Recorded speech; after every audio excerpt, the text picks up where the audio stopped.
الحمد لله رب العالمين والعاقبة للمتقين والصلاة والسلام على سيد الأنبياء والمرسلين أما بعد فأعوذ بالله السميع العليم من الشيطان الرجيم بسم الله الرحمن الرحيم أفحسبتم أنما خلقناكم عبثا وأنكم إلينا لا ترجعون وقال وإن الدين لواقع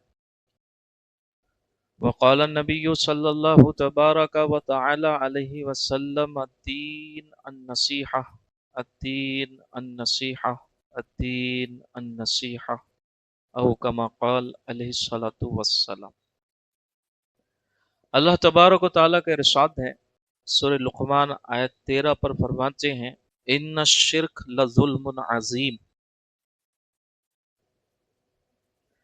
کہ اس جہان میں سب سے بڑا گناہ، سب سے بڑا پاپ وہ اللہ کے ذات کے ساتھ کسی کی شراکت داری ٹھہرانا، اللہ کے ذات میں کسی کو پارٹنر ماننا، یہ سب سے بڑا گناہ ہے۔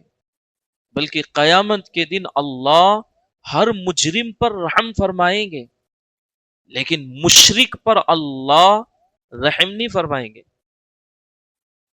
حتیٰ کہ بعض مشرکین کو فرشتے مارتے ہوئے دوزخ کی طرف گھسیٹ کر لے جائیں گے تو ان کی زبانوں پر ایک ہی پکار ہوگی رحم رحم رحم، تو فرشتے کہیں گے بدبخت، تجھ پر تو رحمان نے رحم نہیں کیا، ہم کہاں سے رحم کریں، تو ان پر رحم نہیں کیا جائے گا۔ لہذا ایک بڑا کام اس کائنات کے اندر انسانیت کو شرک سے بچانے کا تھا، تو اللہ کا یہ رحم ہی تھا کہ اللہ نے سینکڑوں نہیں بلکہ ہزاروں انبیاء علیہ الصلوات و تسلیمات کا انتخاب فرمایا۔ پھر انہوں نے اپنے آپ کو، اپنی جانوں کو، اپنے مالوں کو انسانیت کے لیے قربان کر دیا، ملکوں سے نکالے گئے، گھر سے بے گھر کر دیے گئے، حالات پر حالات، مصائب پر مصائب جھیلتے رہے، لیکن انسانوں کو شرک سے بچانے کے لیے آخری درجے کی کوششیں کرتے رہے۔ یہ ان کا ایک مشن تھا جو اللہ نے ان کے ذمے کیا تھا۔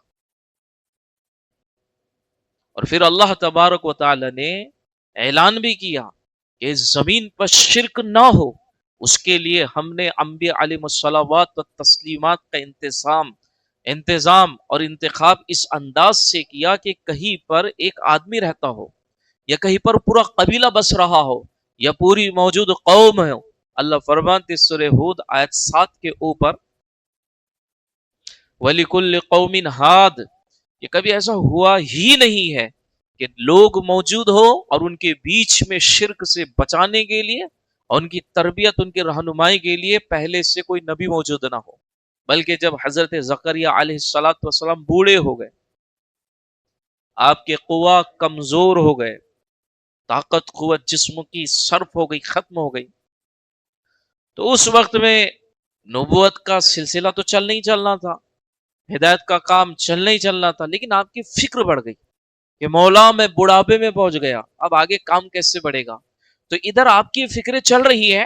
حضرت مریم علیہ السلام غسل خانے کی طرف نکلی، حضرت کی بھانجی تھی اور مسجد اقصی کے اندر عبادت کیا کرتی تھی، تو غسل کی ضرورت پڑ گئی، تو غسل کے لیے غسل خانے میں حمام میں داخل ہوئی، تو اتنے میں جبریل آ گئے انسان کی شکل میں علیہ السلام۔ تو حضرت مریم کی ان کے ساتھ بات چیت ہوئی کہ کیوں آئے ہو، کیا مقصد ہے، کیا مطلب ہے؟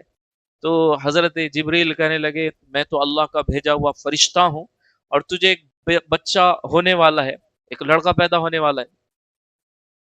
حضرت مریم نے کہا کہ میں شادی شدہ نہیں ہوں اور نہ میں بدکارہ ہوں، تو بچہ کیسے ہو سکتا ہے؟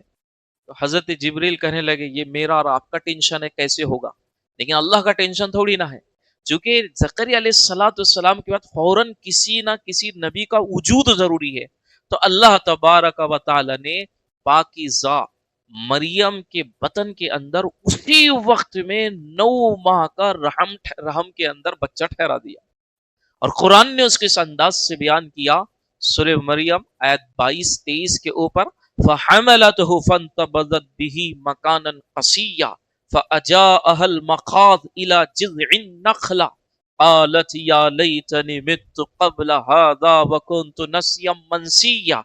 حضرت مریم علیہ السلام کے پیٹ میں جب بچہ ٹھہرا تو وہ بچے کے ساتھ میں، اس حمل کے ساتھ میں سیدھے ایک دور علاقے کی طرف نکل گئی اور سیدھے ایک درخت کے پاس آ کر ٹھہر گئی اور اس کے نیچے بیٹھ گئی. قرآن نے کہا فَأَجَاهَا الْمَخَاضُ إِلَى جِذْعِ النَّخْلَةِ، تو انہیں درخت کی ٹیک کی ضرورت اس لیے پڑ گئی تھی کہ جب بچہ ان کے پیٹ کے اندر ہے، ان کے رحم کے اندر ہے، تو انہیں درد ذہ پیدا ہوا. یعنی بچہ پیدا ہونے سے پہلے جو خاتون کو، ماں کو تکلیف ہوتی ہے اسے درد ذہ کہتے ہیں. تو اس درد ذہ کی وجہ سے انہوں نے ٹیک لگا کر کے بیٹھنا مناسب سمجھا اور ٹیک لگا کر بیٹھ گئی. اور اس وقت میں ایک جملہ کہا یا لیتنی مت قبل هذا وکنت نسیا منسیا، اے کاش کہ میں یہ دن دیکھنے سے پہلے ہی مر جاتی. یعنی دھیرے دھیرے دھیرے دھیرے یہ کام نہیں ہوا تھا، اچانک اکٹھے 9 ماہ کا حمل ان کے پیٹ میں آ کر ٹھہر گیا تھا. تو یہ اس پر ہی کہنے لگی کہ کاش میں یہ دن دیکھنے سے پہلے مر جاتی. کیا چل رہا تھا؟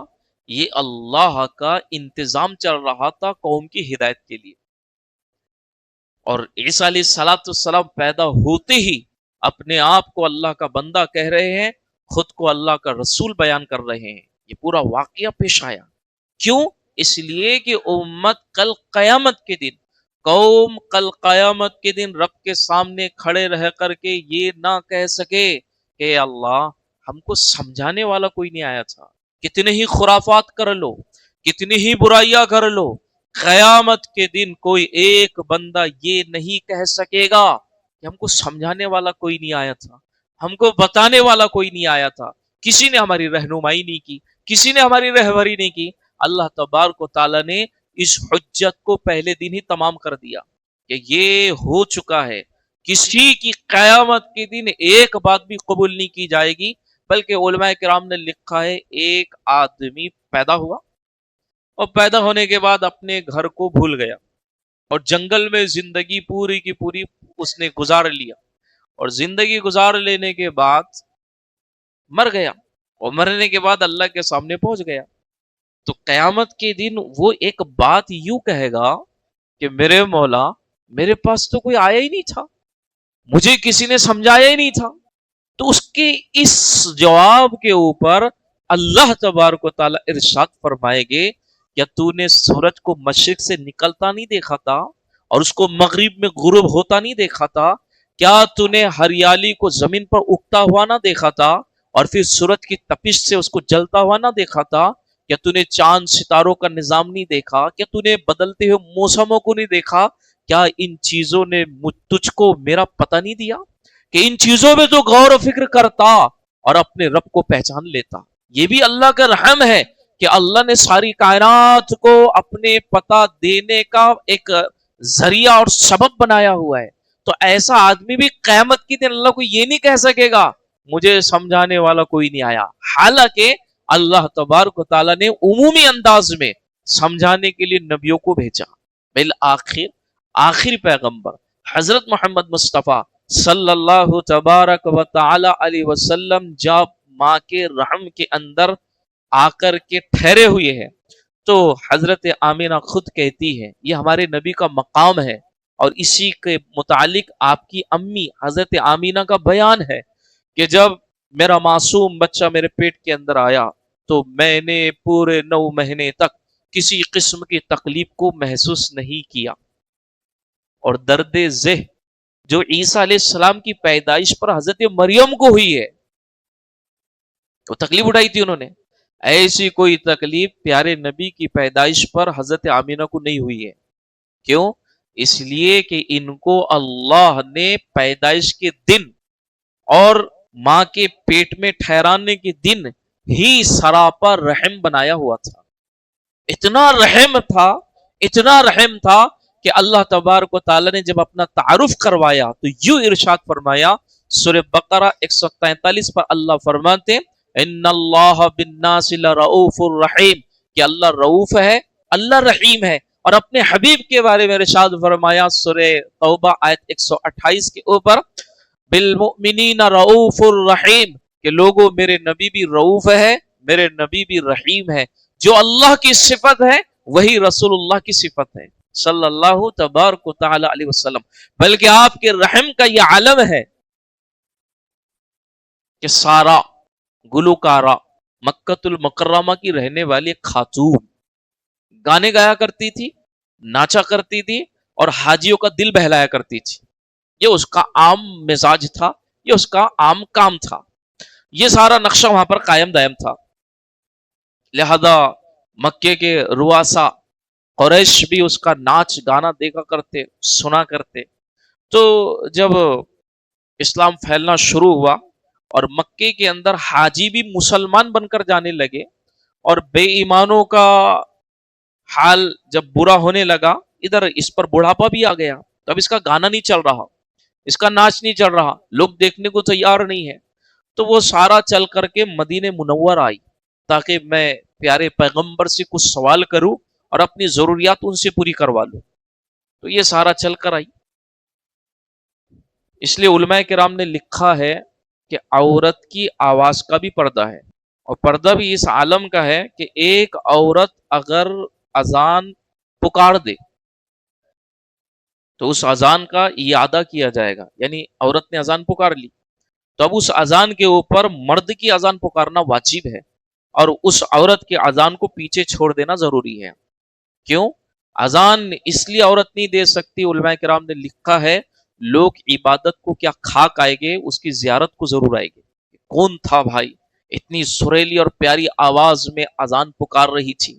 تو میں تو یہ مسئلہ پڑھ کر حیرت میں پڑ گیا کہ میرے مولا، دعوت تامہ سب سے بڑی دعوت، یعنی دین کا ایک بہت بڑا کام، یعنی نماز سے پہلے کے احکام، وہ اذان ہے، وہ اقامت ہے. اس اذان کو عورت کو دینے کو منع کیا گیا ہے. عبادات میں عورت کو اتنا پردہ کروایا گیا ہے، تو پھر خرافات کے ماحول میں کتنا پردہ کرنے کی ضرورت ہے کہ خرافات کے ماحول کے اندر جب عورت بے پردہ ہو جائے تو پھر پتہ نہیں اللہ تبارک و تعالیٰ کا کیا غیظ اور غضب امت کی طرف متوجہ ہو جائے. جس کو پردے کی چیز بنایا ہوا تھا. ایک مسئلہ اور یاد رکھنا کہ عورت صرف پردہ کرے اتنا کافی نہیں ہے. عورت جن مقام پر جائے اور جانے کے بعد اس کو نقاب کے اندر بھی، اس کو چادر کے اندر بھی ایسی نگاہوں سے دیکھا جائے جو اس کی عزت کو تار تار کر دینے کے لیے کافی ہو جائے، تو عورت کو ایسے مقام پر جانے سے بھی بچنا ضروری ہے. وہ مقام کون سے ہے، وہ مقام کیسے ہیں کہ عورت کو وہاں جانے سے بچنا ضروری ہے؟ تو علماء کرام نے لکھا ہے کہ عورت قبرستان نہیں جا سکتی. کیوں نہیں جا سکتی؟ کیا وجہ ہے؟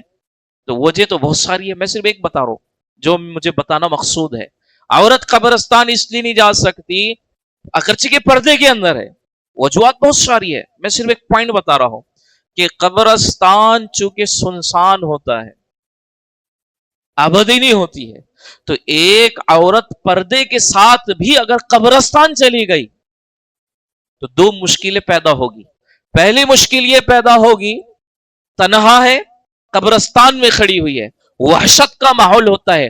اگر عورت اس وحشت کے ماحول کے اندر کسی ایسے کام سے یا کسی ایسے عمل سے ڈر گئی، گھبرا گئی اور بے ہوش ہو کر وہیں پر گر گئی، تو پھر لے دیکھ کر کے دیکھا جائے گا کون تھی، کس کی کیا رشتہ داری تھی. تو ایک وجہ یہ بیان کی. ایک دوسری وجہ یہ بیان کی گئی کہ عورت اگر قبرستان جاتی ہے، وحشت کا ماحول ہے، تو ایک مسلمان اگر اس قبرستان سے آتا ہوا دکھائی دیا اور اس عورت کو پیچھے کسی نے آتا ہوا دیکھا تو پتہ نہیں پھر لوگوں کی اس کے بارے میں کیا بدگمانی پیدا ہوگی. اس لیے جھگڑے ختم کرنے کے لیے پہلے دن ہی کہہ دیا گیا کہ عورت قبرستان نہیں جا سکتی. تو بتاؤ جی پھر ایسا منڈپ جو مطلق کفر پر اور شرک پر قائم کیا گیا ہو صرف قلم اور کاغذ کے لیے، وہ وہاں پر جا سکتی؟ تو یہ تو بات عقل میں ویسی نہیں آ رہی تھی. لیکن شرک کا جب ماحول گرم گرم ہوتا ہے اور ایسے ماحول میں بھی پردہ نشین عورت چلی جاتی ہے تو صرف بدگمانی کو گھر پر نہیں لے کر آئے گی، پتہ نہیں کس شرک کو اور کس کفر کو گھر پر لے کر آئے گی، اندازہ بھی نہیں لگایا جا سکتا ہے. اس لیے عورت کے پردے کا شریعت میں بہت زیادہ اہتمام کیا گیا ہے. تو وہ اذان بھی نہیں پکار سکتی. تو خیر وہ سارا چل کر کے مدینہ منور آئی. تو جو صحابہ زمانے جاہلیت میں اس کا پروگرام اٹینڈ کر چکے تھے, اس کا ناچ دیکھ چکے تھے, اس کی آواز سن چکے تھے, جب سارا مدینہ منورہ کے اندر آئی تو صحابہ نے دیکھ کر پہچان لیا, اور ان کو یہ پریشانی لاحق ہوئی کہ یہ آئی تو آخر کیوں آئی ہے, کیونکہ بوڑھی ہو گئی تھی. تو ازواج مطہرات تک پہنچی اور پہنچ کر کے بات چیت کرنے لگی. تو خلاصہ کلام یہ نکلا کہ میں بڑھیا ہو چکی ہوں, آواز میری کمزور پڑ گئی ہے, اور میرے اعضاء بھی کمزور پڑ گئے ہیں, ناچنے کے قابل میں نہیں, گانے کے قابل میں نہیں, اور نوجوان لوگ آ رہے ہیں, اچھا گانا اچھا ناچ لوگوں کو دکھا رہے ہیں, تو میرا مارکیٹ ویسے ڈاؤن ہو گیا, تو میرے گھر میں فاقے پڑ گئے, تو میں کچھ مدد کے لیے آئی ہوں. لہذا اللہ کے رسول علیہ الصلوۃ والسلام تک یہ بات پہنچی. تو پیارے نبی علیہ الصلوۃ والسلام کہہ دیتے ہم کیا دیں, اس کو دھتکار دیتے, اس کو اپنے ہاں سے نکال دیتے, لیکن چونکہ آپ کو اللہ نے سراپا رحم بنایا تھا, یہ پیارے نبی کا رحم ہے کہ ایک اجنبیہ ایک بدکارہ کو پیارے نبی نے اتنا نوازا, اتنا نوازا, اتنا نوازا کہ ایسا نوازنا مدینے والوں نے کسی اور کے لیے آپ کے ساتھ میں رہتے ہوئے بھی زندگی میں نہیں دیکھا, کہ ایک بدکارہ عورت کو اللہ کے رسول نے اتنا نواز دیا. یہ آپ کا رحم تھا.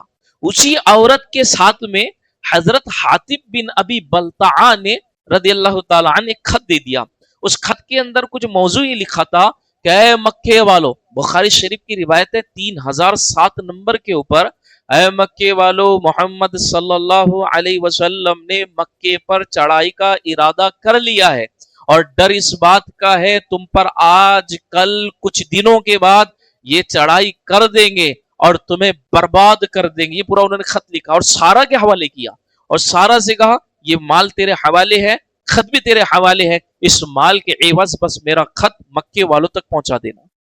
تو یہ یہاں سے عورت نکلی ہے, بوڑھی ہو گئی تھی, اونٹ پر بیٹھی ہوئی تھی, چل رہی ہے. ادھر جبریل آ گئے علیہ الصلوۃ والسلام. تو جبریل علیہ الصلوۃ والسلام نے آ کر کے یہ عرض کیا, یا نبی اللہ, ایک بڑھیا جو آپ کے مدینے سے ہو کر کے نکلی ہے, اس کے پاس آپ کی ایک خبر ہے جو مکے پہنچ رہی ہے.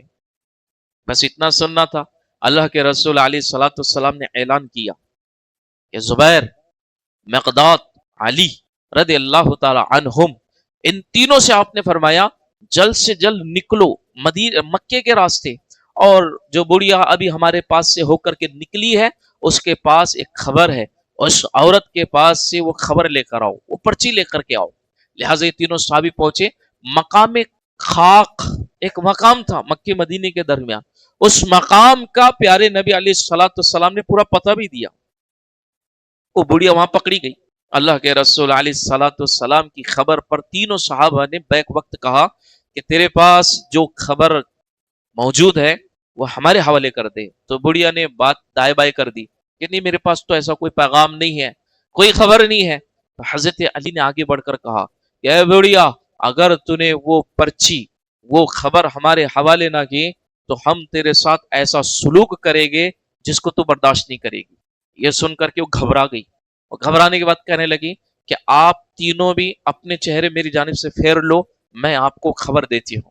لہٰذا اس کی چوٹی کے اندر اس نے جو باندھ رکھی تھی, وہ چوٹی کے اندر سے چٹھی کو نکال کر کے حضرت علی رضی اللہ تعالیٰ عنہ کے حوالے کر دیا. اب وہ چٹھی لے کر تینوں صحابی مدینہ منورہ پہنچے. صحابہ کرام جمع ہو گئے. جب صحابہ جمع ہوئے تو اس پرچی کو اٹھا کر حضرت علی سے پیارے نبی نے کہا کہ اس کو پڑھو. حضرت علی نے اس کو بس بسم اللہ الرحمن الرحیم سے پڑھنے شروع کیا تھا, تو حضرت حاتب بن ابی بلتعہ رضی اللہ تعالیٰ عنہ کھڑے ہو گئے کہ یا نبی اللہ, پڑھنے سے پہلے میں یہ عرض کرنا چاہتا ہوں کہ یہ پرچی میں نے لکھا تھا اور مکے والوں کے حوالے کرنا چاہ رہا تھا. تو اللہ کے رسول علیہ الصلوۃ والسلام نے فرمایا حاتب تم نے ایسا کیوں کیا؟ کیونکہ صلاح الدین ایوبی کا ایک جملہ سنیے. صلاح الدین ایوبی فاتح بیت المقدس ہے یہ آدمی, یہ کہا کرتے تھے راز کی ایک بات فاش کرنا مطلب پورا میدان دشمنوں کے حوالے کر دینا.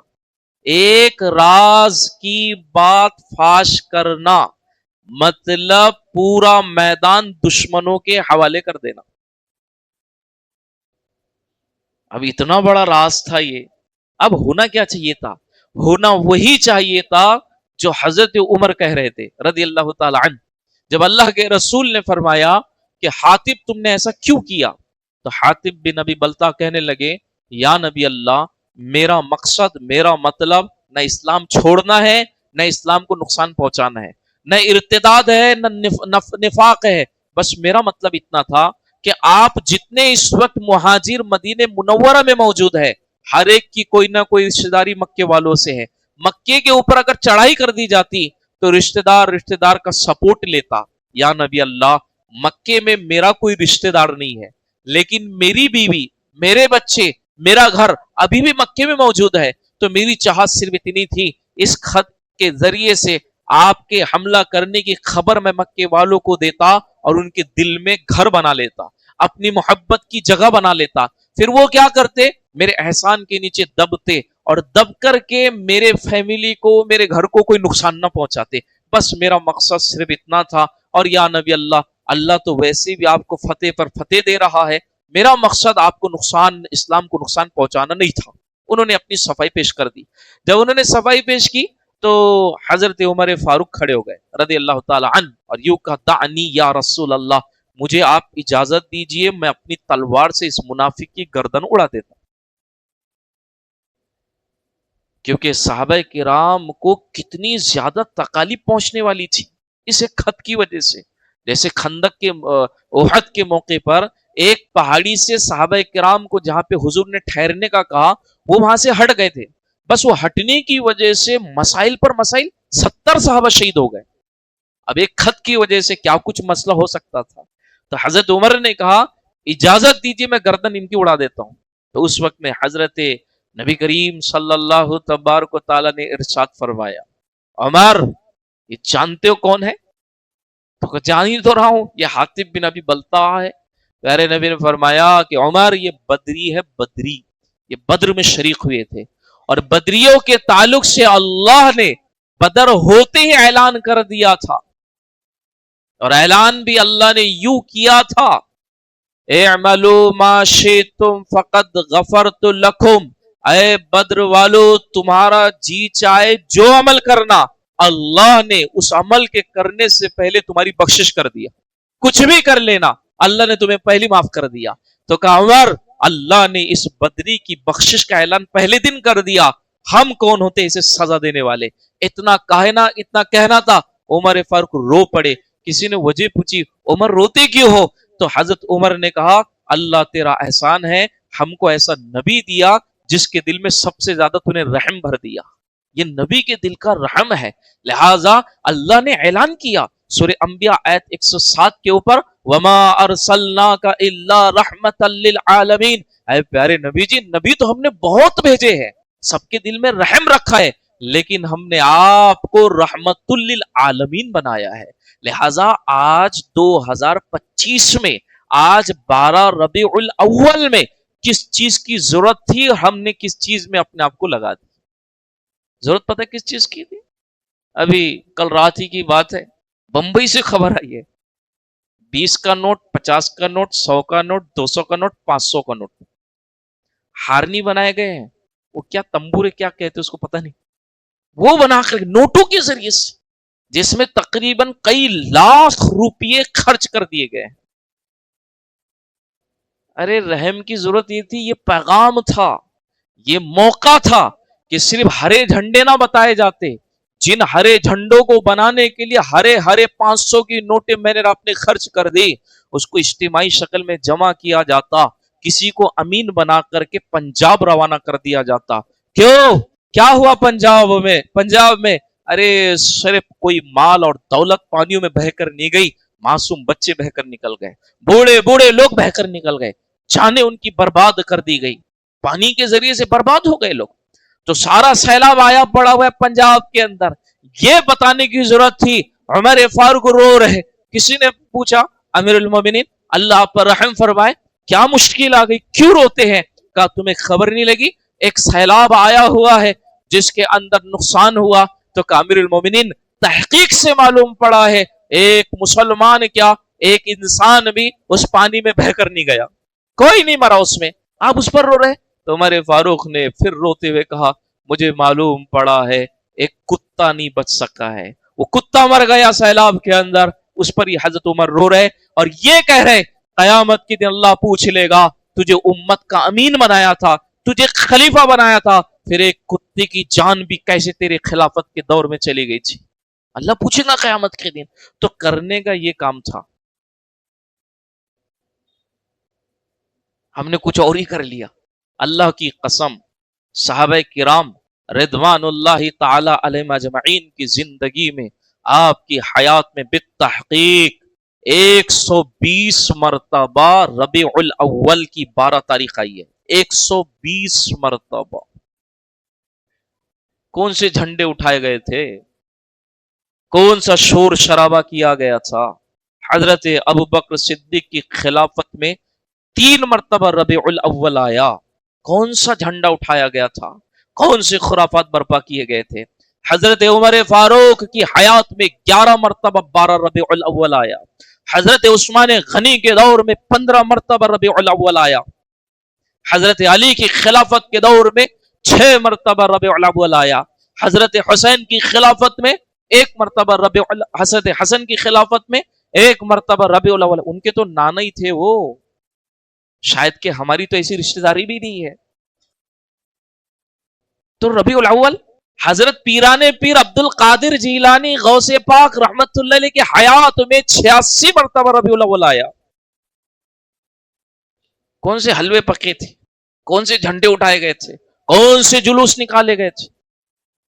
یہ حقائق ہے جس کو سنی علماء بھی بیان کر رہے ہیں، لیکن نہیں، نبی کا نام آئے ہے تو جھوم جاؤ ہو، اور نبی کا کام آئے ہے تو گھوم جاؤ ہو۔ مزے کی چیز بتاؤ صرف کیا ہے، تو وہ ہم کر گزرنے کو تیار ہے۔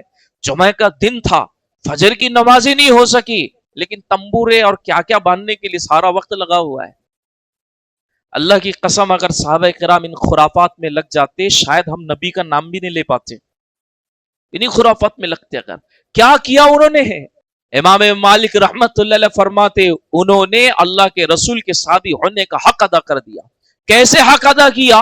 1,24,000 صحابہ کی گنتی ملتی ہے، 10 سے 12,000 صحابہ مکہ المکرمہ اور مدینہ منورہ میں مدفون ہے، 36,000 صحابہ اردن میں دفن ہے، 7,000 صحابہ ایجپٹ میں دفن ہے، 700 صحابہ ترکی میں دفن ہے، 75 صحابہ افغانستان میں دفن ہے، 70 صحابہ استنبول میں دفن ہے، 15 صحابہ حبشہ میں دفن ہے، 8 صحابہ چائنا میں دفن ہے، 5 صحابہ پنچبول میں دفن ہے، 5 صحابہ سوڈان میں دفن ہے، اور 25 صحابہ سرزمین ہندوستان میں دفن ہے۔ اس لیے کسی کہنے والے نے کہا تھا سدا ان کو محبوب سیر و سفر تھا، ہر ایک بر اعظم میں ان کا گزر تھا، تمام چھانا ہوا بحر و بر تھا لنکا میں ڈیرا، تو بربر میں گھر تھا گنتے تھے یکساں، سفر و حضر کو گھر اپنا سمجھتے تھے، ہر دشت و در کو، ماں باپ کو، بچوں کو، بیویوں کو،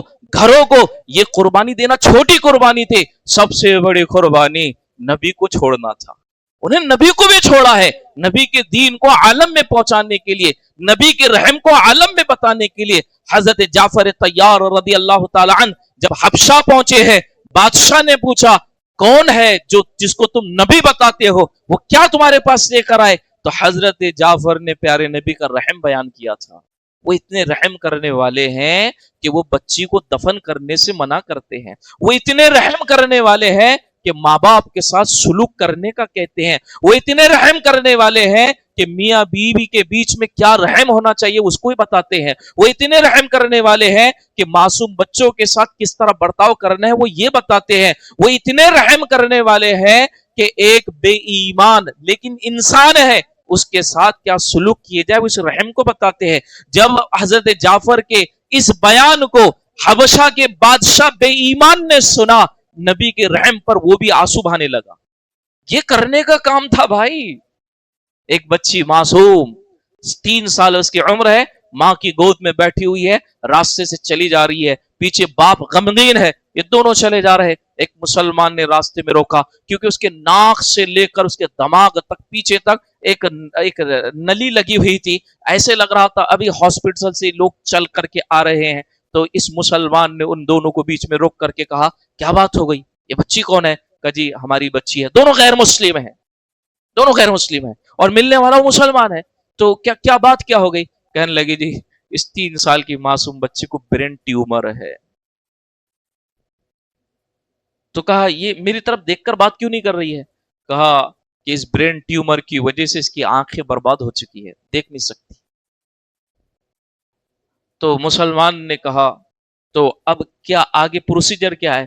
کہنے لگے ہمیں بار بار ہاسپٹل آنا پڑتا ہے اور اس کا علاج چل رہا ہے. اتنا سننا تھا, اس مسلمان نے اپنے جیب میں ہاتھ ڈالا, جتنا پیسہ اس کے جیب میں اس وقت پڑا ہوا تھا اس نے سب کو نکال کر کے اس خاتون کے ہاتھ پر رکھ دیا.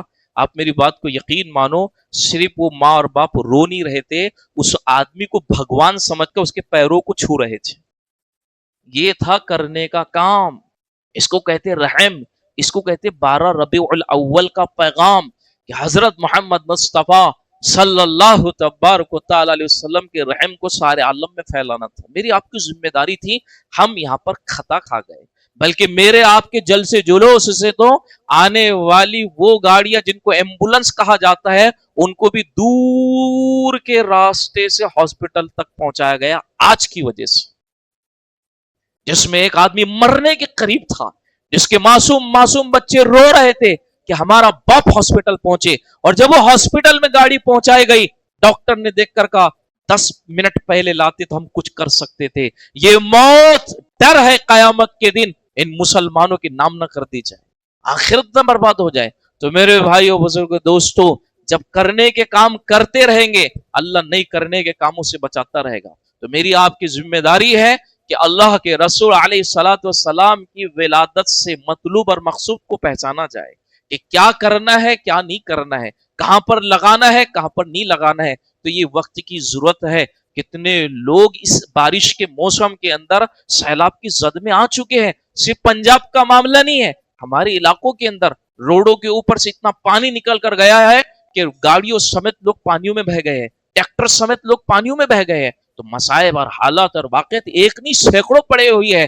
تو کرنے کا ایک کام یہ بھی ہے کہ لوگوں کی جان سے بھی مدد کی جائے, مال سے بھی مدد کی جائے, تھوڑا وقت دے کر بھی مدد کی جائے.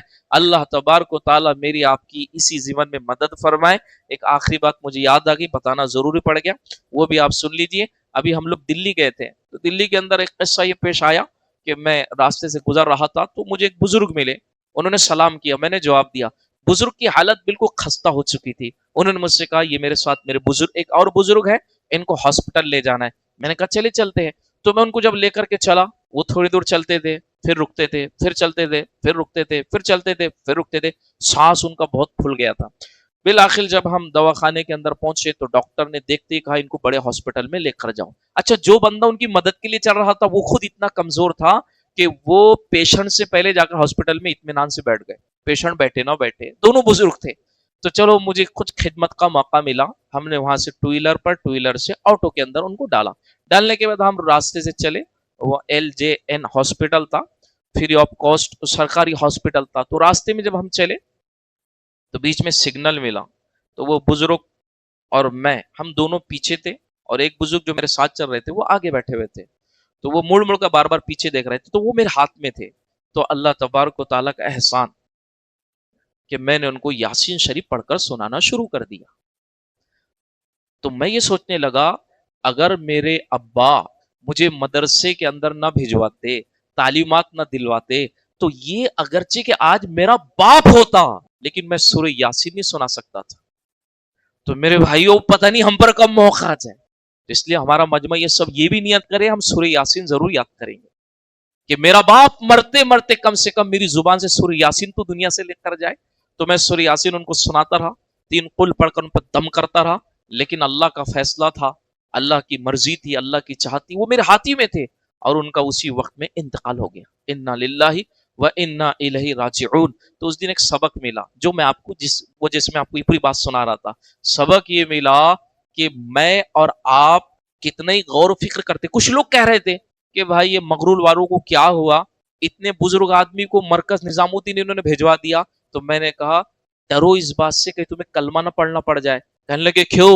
ارے اللہ کا فیصلہ ہے, بندے کا رزق پہاڑوں کے درمیان ہوگا, مرے گا نہیں اگر مقدر کا کھا لے گا نہیں, اور بندے کا رزق نہیں ہوگا, منہ کے دو جبڑوں کے درمیان لقمہ ہوگا, اللہ موت دیں گے, کھانے نہیں دیں گے. تو ان کا رزق تھا, جس کو یہ کھانے کے لیے دلی آئے ہوئے تھے, ان کا رزق وہاں مکمل ہو گیا, اس لیے پہنچے. تو اس دن جو ایک بات سمجھ میں, سب سے بڑی بات وہ یہ تھی کہ میں اور آپ میں سے کوئی نہیں جانتا کہ جب ہماری روح نکل رہی ہوگی تو ہمارے ٹھکانے کہاں پر ہوگے, ہم کہاں پر موجود ہوگے, کس جگہ پر موجود ہوگے.